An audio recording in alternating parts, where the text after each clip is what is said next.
Good day to you. This is John Abdul. Welcome you to another topic in our series, Map Reading Made Easy. Today we are going to look at the topic, Contour Landforms. Contour landforms or relief landforms. Now take a look at this map. I can see some landforms. I can see ridges, I can see valleys, I can see plateau. Can you see them? You cannot see them physically, but you can see them through the shapes the lines make. So this is what we are going to look at today. We are going to look at the various landforms formed through contours.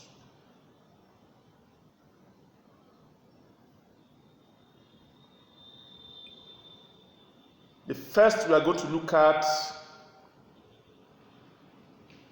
are valleys. How do we recognize valleys? What are valleys? How do they look like? On maps, they are represented by V-shaped contours, and the innermost V contour has the lowest height. They are represented by V-shaped contours, and the innermost V contour has the lowest height. What do we mean? Can you see? This is how they look like. Now, if you want to know whether it is a valley or not, can you see the smallest V? That is the smallest height. Can you see? 100 meters or 100 feet, as the case may be. You can see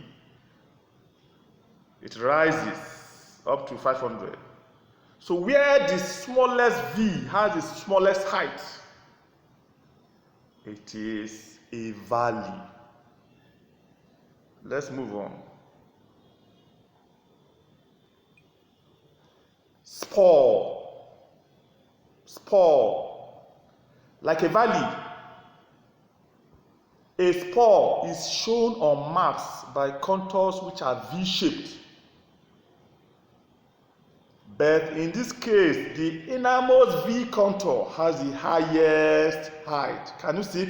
It's directly the opposite of valley. So spur is the opposite of valley. Can you see it? Similar V shape. But in this case, the innermost V has the highest height. Now, this is how they look like. This is a combination of a spur and a valley. On maps, this is how they look like. A spur and a valley. Can you see the spur? Can you see the valley? This is how they look like on maps. But when you go to the actual ground, this is how it looks like. Can you see? The valley surrounded by, you can see spurs. Let's move on. Then we have what we call a conical hill or a knoll. How do you recognize a conical hill or a knoll?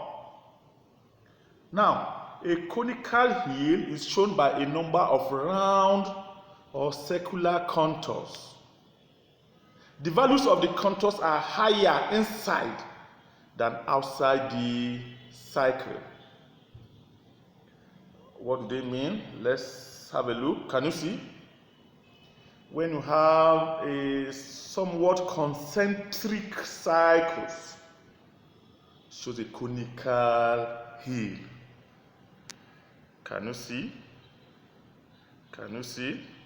Rising towards the center. The center has the highest height. Can you see?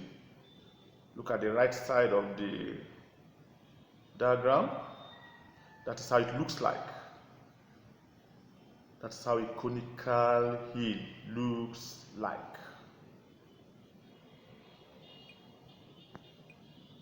Now, a knoll has a contour shape similar to that of a conical hill, but its summit is lower than that of a conical hill. Can you see it? Just like a small swollen height on a low level ground. Can you see? It did not rise from the ground. It is situated. You can see a knoll is situated on a somewhat low land. So this is a knoll. The contours are similar to that of a conical hill. Now, a plateau. How do you recognize a plateau? On a map, a plateau has a flat top surrounded by relatively steep sides. It has a flat top surrounded by relatively steep sides. This flat top is indicated by very few or lack of contours. The values of the contours are lower along the slopes than on the top of the plateau. Can you see? When you see something like this on a map, it shows a plateau. Can you see the central contour occupying an empty space? And it carries the highest height. This is a typical plateau. Let's move on. Anyway, sometimes rivers or streams may drain the plateau to form what is known as a dissected plateau. When you see rivers or streams draining the plateau like this, as you can see in the diagram,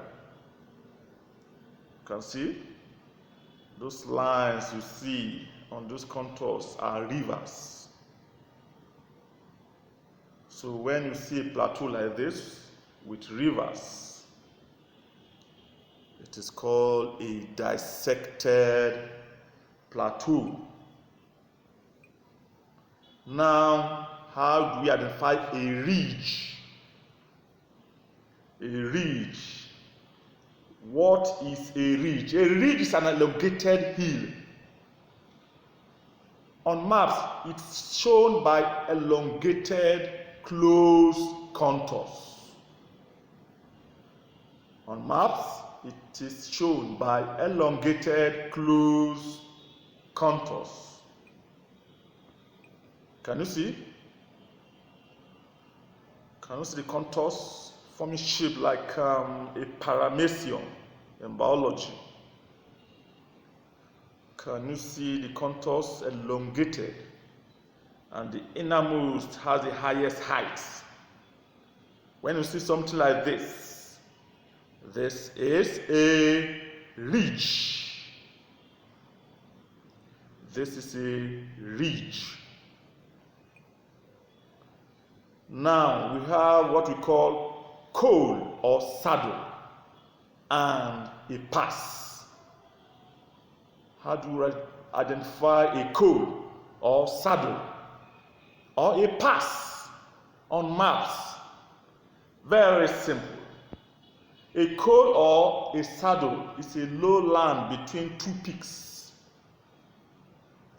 It usually lies between two areas where there are closed contours which indicate peaks of hills.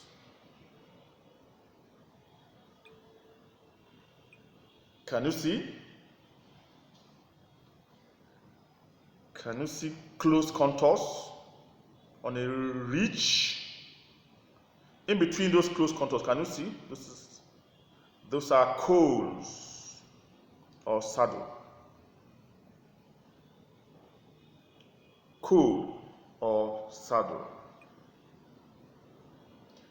Now, get this. All passes are coals, but not all coals are passes.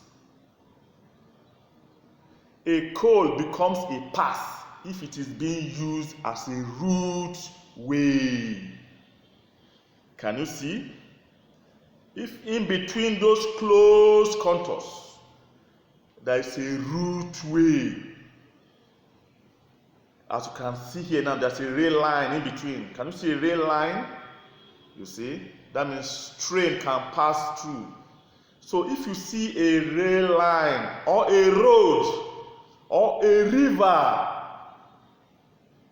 you no longer call it a coal. You call it a pass. You call it a pass. So the difference between a coal and a pass is the route way in between.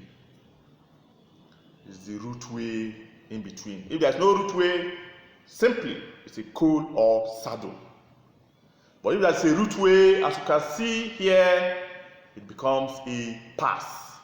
So when you see something like this on a map, you don't use coal for it, you use pass. Get it?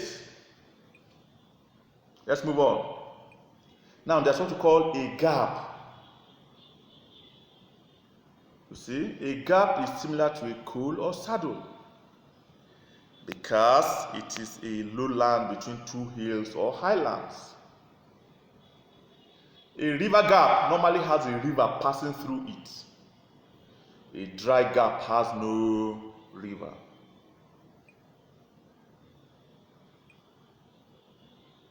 Now we have come to the end of today's lesson.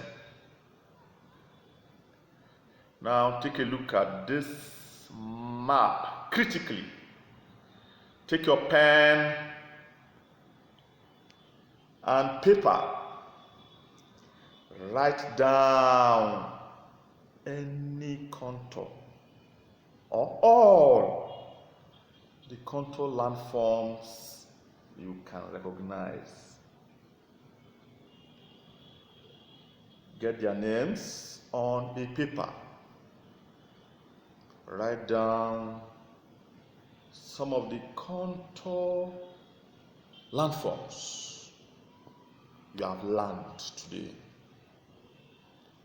Thank you.